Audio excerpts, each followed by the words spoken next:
दुर्गा जी का व्रत क्यों किया जाता है?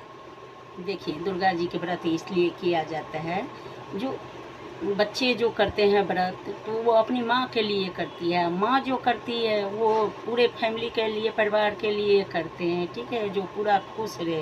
तो ये व्रत मैं आपको सुनाती हूँ, आप सुनिए, ठीक है। प्रेम से बोलो दुर्गा माता की जय। अब आप कथा सुना रही हूँ, आप ध्यान से सुनना, ठीक है। दुर्गा माता की कथा सुना रही हूँ, व्रत किसने पहले किया, कैसा फल मिला, ठीक है। देवगुरु बृहस्पति जी ब्रह्मा जी से पूछा, हे पितामह, आप अत्यंत बुद्धिमान और सभी शास्त्रों एवं चारों वेदों को जानने वाले में सर्वश्रेष्ठ हो। हे प्रभु, कृपा कर मेरी बात को सुनिए। हे पितामह, चैत्र, आश्विन, माघ और आषाढ़ के शुक्ल पक्ष में नवरात्र का व्रत और उत्सव क्यों किया जाता है? हे भगवान, इस व्रत का फल क्या है? किस प्रकार करना उचित है? और पहले इस व्रत को किसने किया? हे परमपिता, कृपया विस्तार पूर्वक मुझको बतलाओ। बृहस्पति जी के ये वचन सुनकर ब्रह्मा जी कहने लगे, हे बृहस्पति, प्राणियों का हित करने की इच्छा से तुमने बहुत अच्छा प्रश्न किया है। जो मनुष्य मनोरथ पूर्ण करने वाली दुर्गा, महादेव, शिव, सूर्यदेव और भगवान नारायण का ध्यान करते हैं, वे मनुष्य धन्य हैं। यह नवरात्र का व्रत संपूर्ण कामनाओं को पूर्ण करने वाला है। इसके करने से पुत्र चाहने वाले को पुत्र, धन चाहने वाले को धन, विद्या चाहने वाले को विद्या और सुख चाहने वाले को सुख मिलता है। इस व्रत के करने से रोगी मनुष्य का रोग दूर हो जाता है और कारागार में बंद हुआ मनुष्य बंधन से छूट जाता है। मनुष्य की समस्त विपत्तियां दूर हो जाती है और उसके घर में संपूर्ण संपत्तियां आकर उपस्थिति हो जाती है। बंध्या और काक बंध्या के भी इस व्रत करने से पुत्र पैदा हो जाता है। समस्त पापों को दूर करने वाले इस व्रत के करने से ऐसा कौन सा मनोरथ है जो सिद्ध नहीं हो सकता? जो प्राणी अलभ्य मनुष्य देह को पाकर भी नवरात्र का व्रत नहीं करता, वह माता और पिता से हीन हो जाता है, अर्थात उस अंगहीन हो जाता है। उसके संतानोपत्ति नहीं होती। इस प्रकार वह मूर्ख अनेकों दुख भोगता है। इस व्रत को न करने वाला निर्दयी मनुष्य धन और धान्य से रहित होकर तथा भूख और प्यास से पीड़ित होकर पृथ्वी पर घूमता फिरता है। जो सधवा स्त्री भूल से भी इस व्रत को नहीं करती, वह पतिहीन होकर नाना प्रकार के दुख को भोगती है।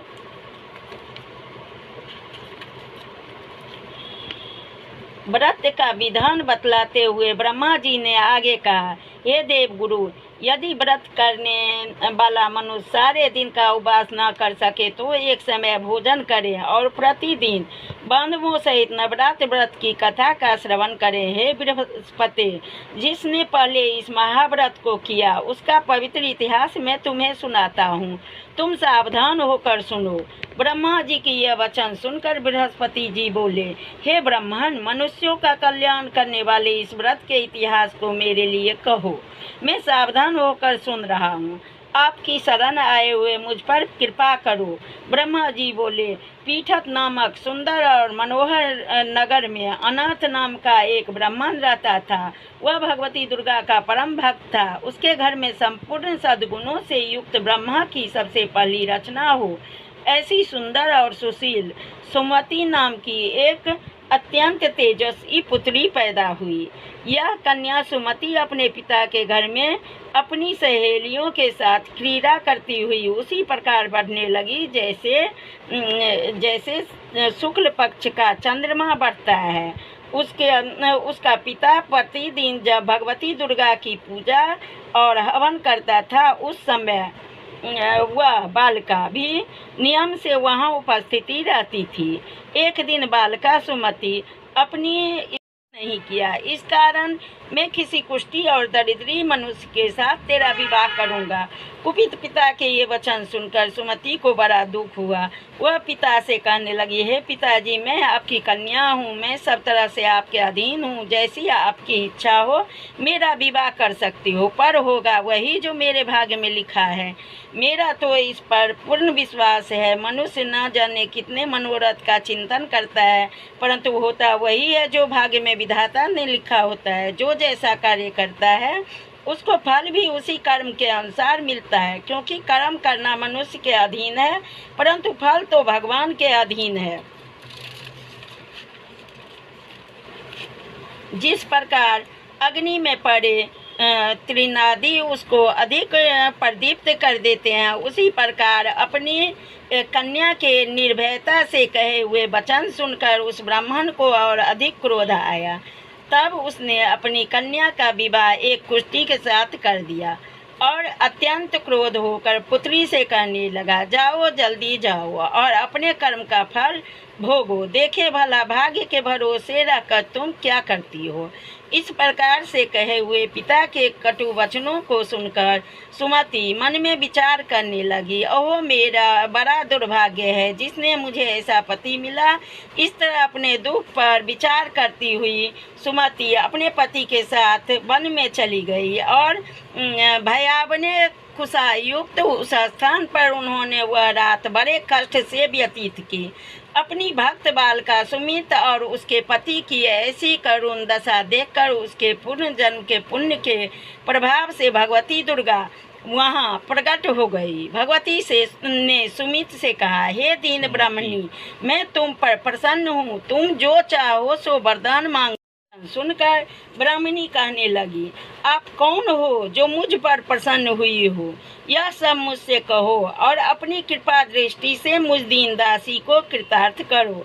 ब्राह्मणी के यह वचन सुनकर देवी कहने लगी, हे पुत्री, मैं आदि शक्ति हूँ और मैं ही ब्रह्म विद्या और सरस्वती हूँ। मैं प्रसन्न होने पर प्राणियों का दुख दूर कर उनको सुख प्रदान करती हूँ। हे ब्राह्मणी, मैं तुझ पर तेरे पूर्व जन्म के पुण्य के प्रताप से प्रसन्न हूँ। तुम्हारे पूर्व जन्म का वृत्तांत सुनाती हूँ, तुम ध्यान पूर्वक सुनो।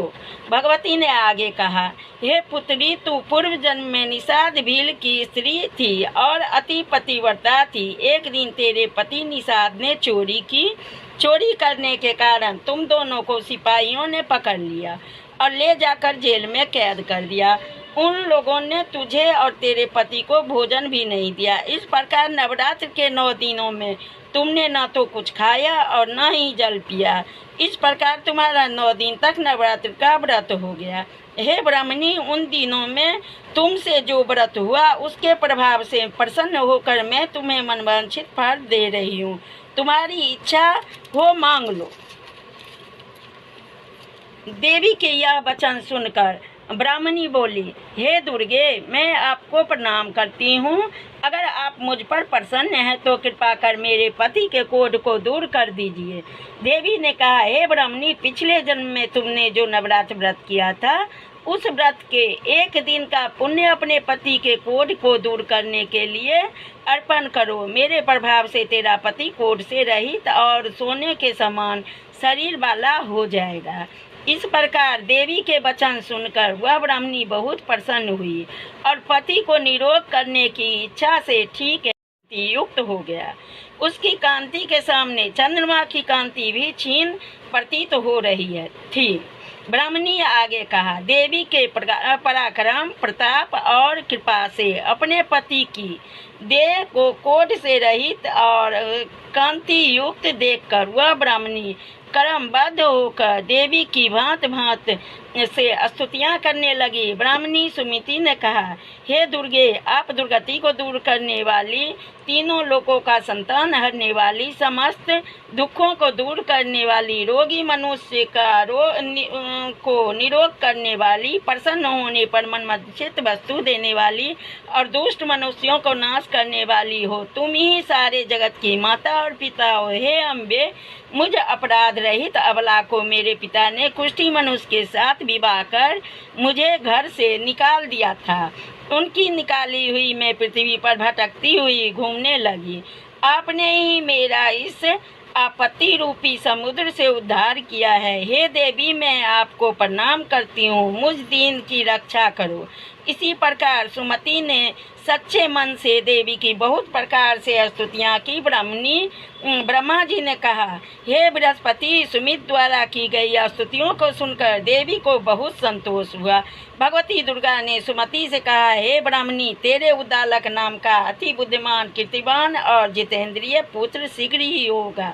यह कहकर देवी दुर्गा उस ब्राह्मणी से फिर कहने लगी, हे ब्राह्मणी, और जो कुछ तेरी इच्छा हो वह मनवांछित वस्तु मांग सकती हो। भगवती दुर्गा का यह वचन सुनकर सुमति बोली, हे दुर्गे, अगर आप मुझ पर प्रसन्न हैं तो कृपा करके मुझे नवरात्र व्रत की विधि बतलाइए। हे दयामयी, जिस विधि से नवरात्र।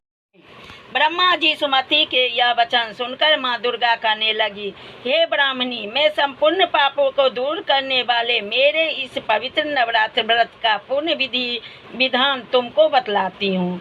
इसको करने से समस्त पापों से छुटकारा, मोक्ष की प्राप्ति हो जाती है।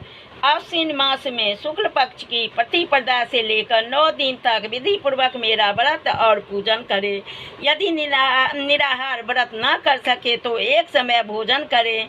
योग ब्राह्मण से पूछकर घट स्थापना करें और वाटिका बनाकर उसको प्रतिदिन जल से सींचे। महाकाली, महालक्ष्मी और महासरस्वती की मूर्तियां बनाकर उनकी नित्य विधान पूर्वक पूजा करें और पुष्प से विधि पूर्वक अर्घ्य दें। बिजौरा के फल द्वारा अर्घ्य देने से रूप की प्राप्ति होती है। जयफल से कीर्ति तथा दाख से कार्य की सिद्धि होती है। आंवले से सुख और केले से भूषण की प्राप्ति होती है। इस प्रकार अर्घ्य दे कर यथा विधि हवन करें।